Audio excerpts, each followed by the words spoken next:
This channel does not promote any violent, harmful, or illegal activities. All content provided by this channel is meant for an educational purpose only. Bibhas অধিকারী নিশ্চয়ই নামটা ভুলে যাননি। এবার সেই বিভাস অধিকারীর এক নয়া দুষ্কর্মের পর্দাফাঁস করলো টিভি9 বাংলা। প্রাক্তন তৃণমূল নেতা বিভাস অধিকারী এবার 18 লক্ষ টাকারও বেশি প্রতারণা করলেন কার সঙ্গে?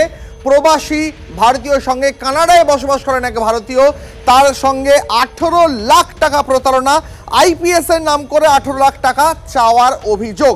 আর কি অভিযোগ উঠছে, ঠিক কি ঘটেছে, কিভাবে এই জালিয়াতির পর্দা বিস্তার করেছিল এই বিভাস, জানতে কথা বলবো আমাদের সহকর্মী সুজয় আমাদের সঙ্গে রয়েছে। সুজয়, বিভাসের নতুন কীর্তি একটু বিস্তারিত জানবো তোমার থেকে। দেখো, কীর্তিমান বিভাসের কীর্তি বা জালিয়াতি শুধুমাত্র দেশের সীমানার মধ্যে সীমিত নেই, সে আন্তর্জাতিক স্তরেও পৌঁছে গিয়েছিল। নয়ডা পুলিশ সূত্রে যেটা জানা যাচ্ছে যে বিভাস অধিকারী কানাডার একজন প্রবাসী ও ভারতীয়, তার থেকে 18 লক্ষ টাকা নিয়েছিল তাকে একটি মানি লন্ডারিং কেসে ফাঁসিয়ে দেওয়ার অভিযোগে, অর্থাৎ আর্থিক লেনদেন সংক্রান্ত মামলায় ফাঁসিয়ে দেওয়ার অভিযোগে। এবং সেই 18 লক্ষ টাকা সরাসরি নিজের অ্যাকাউন্টে নেয়নি। নয়ডা পুলিশ সূত্রে এটা জানা যাচ্ছে সেই টাকাটা প্রথমে জমা হয় ইন্দোনেশিয়ার একটি ব্যাংক অ্যাকাউন্টে, সেক্ষেত্রেও আন্তর্জাতিক যোগ।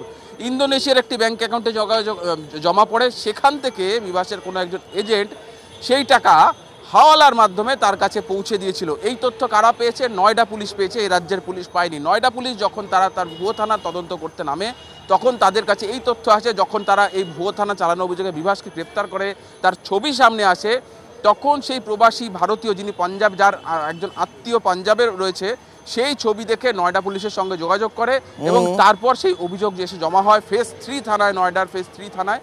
তারপর তদন্তভার নিয়েছে এই মুহূর্তে নয়ডা পুলিশ। তুমি জানো এই মুহূর্তে সেই ভুয়ো থানার অভিযোগে, অর্থাৎ বিভাস অধিকারী এবং তার ছেলের যে ভুয়ো থানা, সেই ভুয়ো থানার মামলায় তদন্ত করতে নয়ডা পুলিশ এসছে। এই মুহূর্তে কলকাতায় রয়েছে, তারা পরবর্তীতে বীরভূম নলহাটিতে যেখানে তার বাড়ি রয়েছে সেখানে যাবে তেমনটা জানা যাচ্ছে।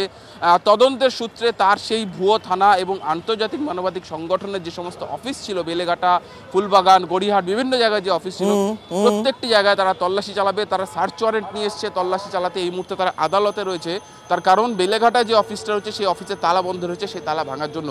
ফলে বিভাস অধিকারীর এই জালিয়াতির কীর্তি এবার দেশের বাইরে আন্তর্জাতিক স্তরে ছড়িয়ে পড়েছে, যেটা তাকে আরো বিপদে ফেলেছে বলেই পুলিশ সূত্রে খবর। একেবারে সুজয়, অনেক ধন্যবাদ, নজর রাখো।